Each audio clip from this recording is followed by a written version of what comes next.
호세아의 심판에 관한 메시지가 계속 진행이 되고 있습니다. 언약 어겨서 심판받는다는 거죠. 언약을 어겨서 심판받는다.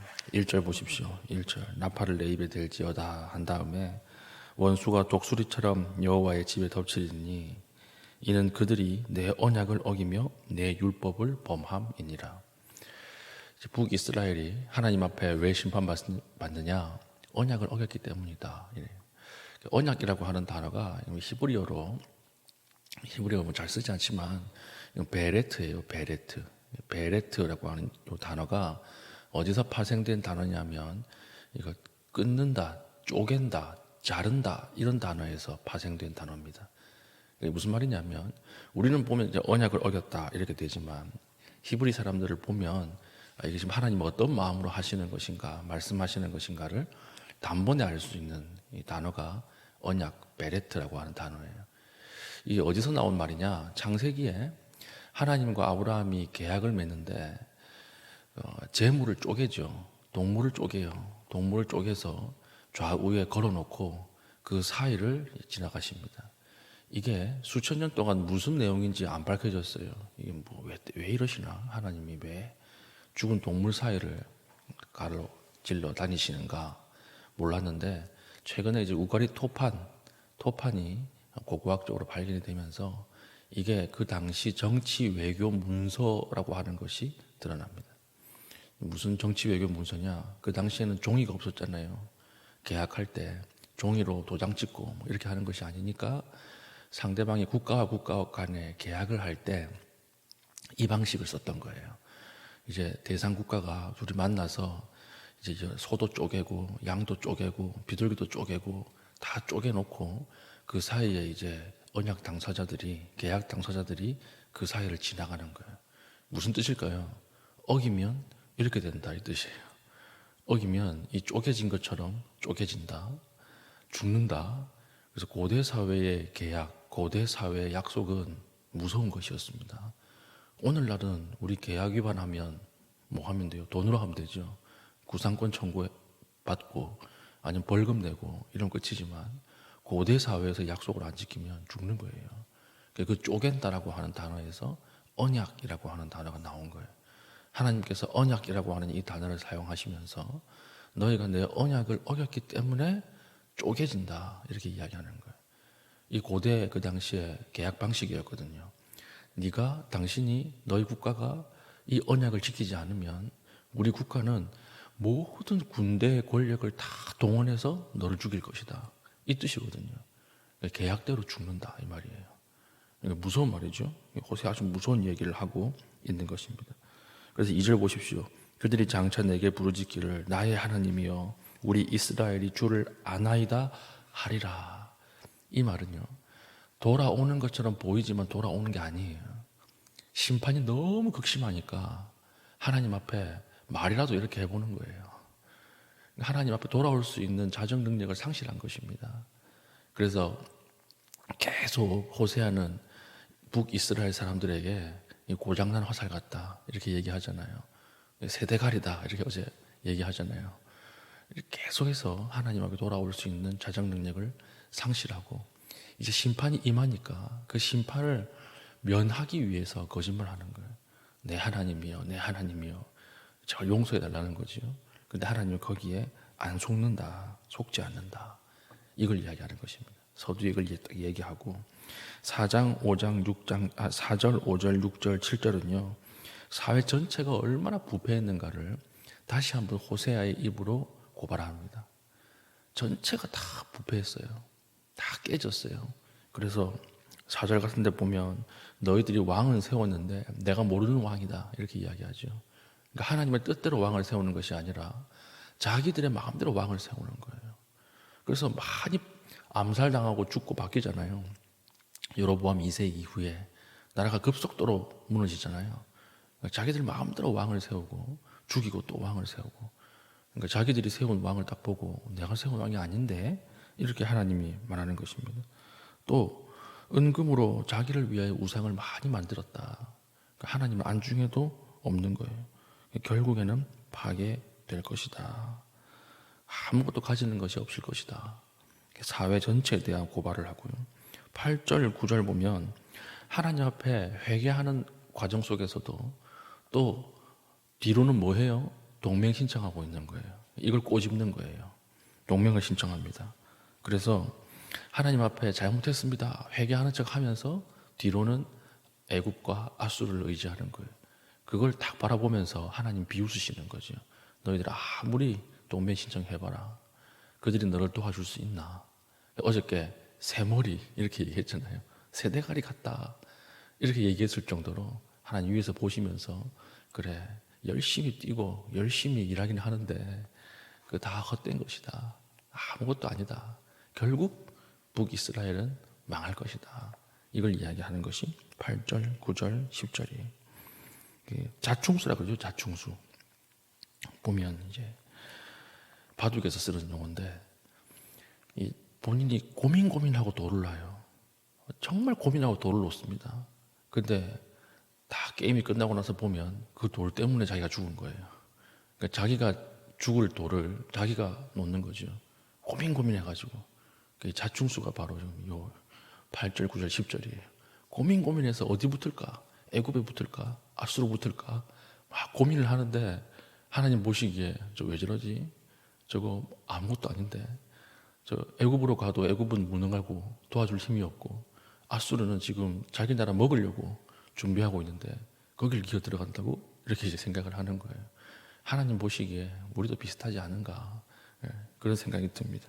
그리고 11절부터 14절까지는 죄에 계속 빠져들어가는 것을 보고 하나님이 율법을 준 거예요.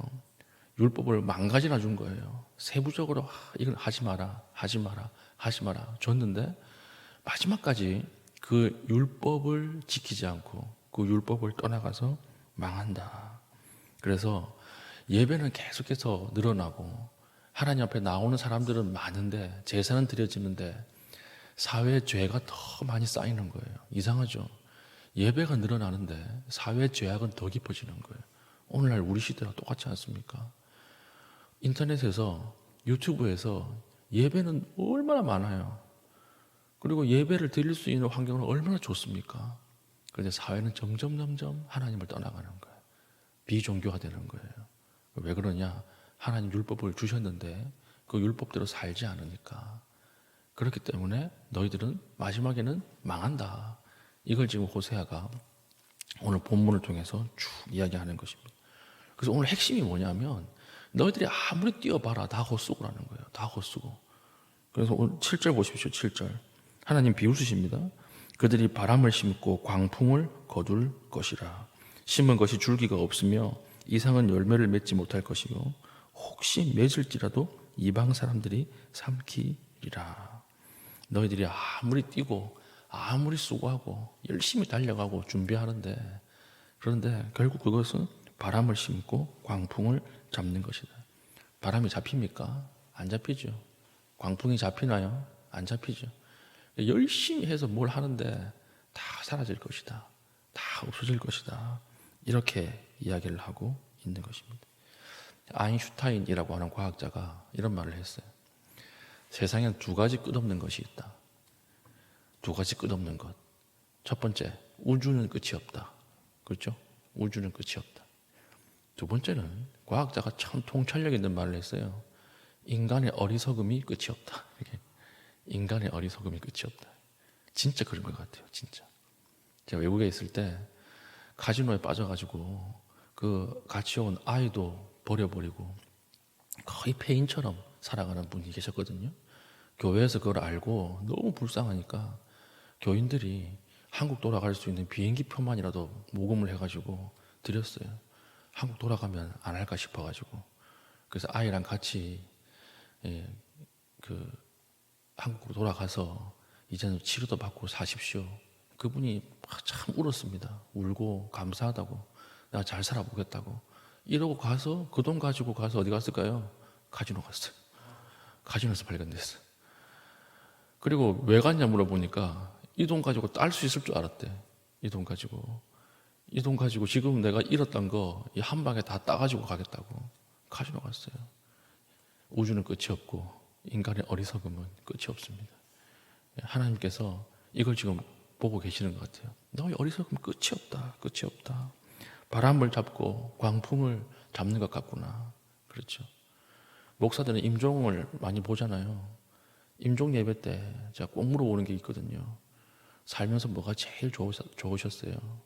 살면서 어떤 게 제일 은혜가 있었습니까? 살면서 가장 은혜스러울 때가 언제입니까? 근데 제가 많은 분들의 임종을 바라보면서 이 질문에 10초 이상 대답하신 분들이 한 분도 안 계세요. 진짜 그래요. 10초 이상.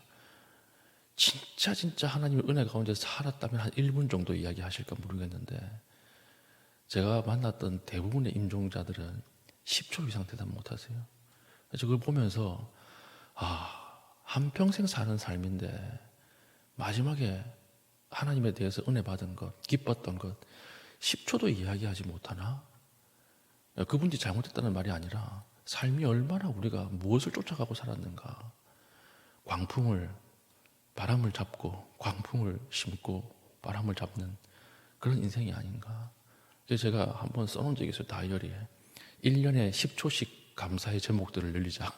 그래서 내가 죽을 때는 마지막에 2023년에는 하나님이 이런 것을 주셨고 24년에는 성교를 갖고 또 봉사를 했고 여기서 은혜를 받았고 26년에는 뭘 했고 이렇게 내가 계속 말하다가 죽어야지 이렇게 제가 생각을 했을 정도로 10초를 얘기 못 한다니까요. 하나님 앞에 평생을 살았어도 우리가 무엇을 향해 달려가는 것입니까? 우리가 무엇을 향해서 뛰고 있습니까? 사람들 보면 열심히 살아요. 진짜 최선을 다해서 살아요. 6시 반, 새벽 5시 반에 어제 장례 나가는데도요. 장례식 다녀오는데 고속도로가 꽉꽉 막혀요. 사람들이 어디를 향해서 달려가는 건지는 모르죠. 하나님 이런 우리들을 보면서 바람을 심어서 광풍을 잡는 그런 인생이 아닌가 이렇게 이야기를 하는 것입니다. 그러면 우리가 어떻게 해야 될까요? 어찌해야 합니까? 하나님의 심판은 이렇게 선포가 되었고 하나님의 이 무서운 분노가 시작이 되었습니다. 하나님 우리 보시기엔 참 지혜가 없다, 어리석다 이렇게 이야기하고 있습니다. 어떻게 해야 될까요? 답은 1절이에요. 1절. 나팔을 내 입에 댈지어다. 이 말은 무슨 말이냐면 하나님께서 심판 가운데로 달려가고 있는 백성 그 와중에도 말씀하시는 거예요. 나팔을 내 입에 댈지어다. 이 말은 나팔 부는 것을 듣고 돌아오라는 말이에요. 그렇죠. 호세아를 보낸 이 자체가 무엇입니까? 하나님 사랑이죠. 심판이 선포된 과정, 그 와중에도 하나님은 말씀하시는 거예요. 돌아오라. 돌아오면 용서한다는 거예요. 그럼 우리가 어떻게 해야 될까요? 하나님의 심판이 선포되었음에도 우리가 너무 어리석어서 하나님과 반대길로 가면서도 말씀이 들려온다면 돌이키면 되는 거예요. 들려오는 말씀에 반응하면 되는 거죠.